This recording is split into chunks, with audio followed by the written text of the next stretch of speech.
নমস্কার বন্ধুরা, আমি সৌগত আর স্প্যারোস গার্ডেনে তোমাদের সবাইকে স্বাগত।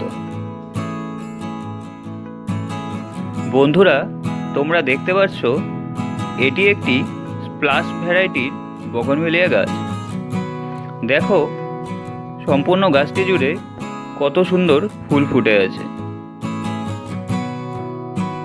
আমি 2 বছর আগে এই গাছটিকে এই 8 ইঞ্চির মাটির টবে লাগিয়েছিলাম।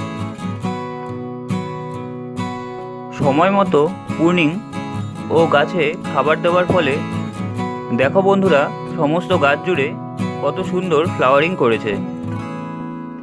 আমি এই গাছটিকে ফুল সানলাইটেই রেখে দিয়েছিলাম।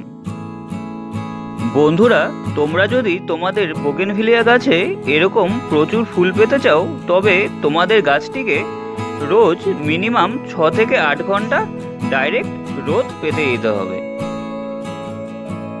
বন্ধুরা, বোগেনভিলিয়া গাছে এরকম কুড়ি আসা বা ফুল ফোটা অবস্থাতে কিন্তু কোনোভাবেই কোনো কীটনাশক ও সার প্রয়োগ করা যাবে না। এই সময় গাছে কীটনাশক ও সার প্রয়োগ করলে গাছের ফুলগুলো ঝরে যাওয়ার সম্ভাবনা থাকে। গাছের মাটি পুরোপুরি শুকিয়ে না যাওয়া অবধি তোমরা কিন্তু গাছে জল দেবে না, কারণ এই বোগেনভিলিয়া গাছ বেশি জল পছন্দ করে না। আবার যেহেতু গাছে এখন কুড়ি ও ফুল আছে, তাই গাছের মাটি একদমই শুকনো আমাদের রাখা যাবে না। বন্ধুরা, এই বোগেনভিলিয়া গাছের খাবার ও যত্ন নিয়ে অন্য আরেকটি ভিডিওতে আলোচনা করব।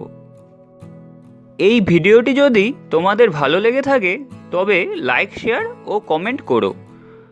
আর পরবর্তী ভিডিওর আপডেট পেতে প্লিজ চ্যানেলটিকে সাবস্ক্রাইব করে রেখো।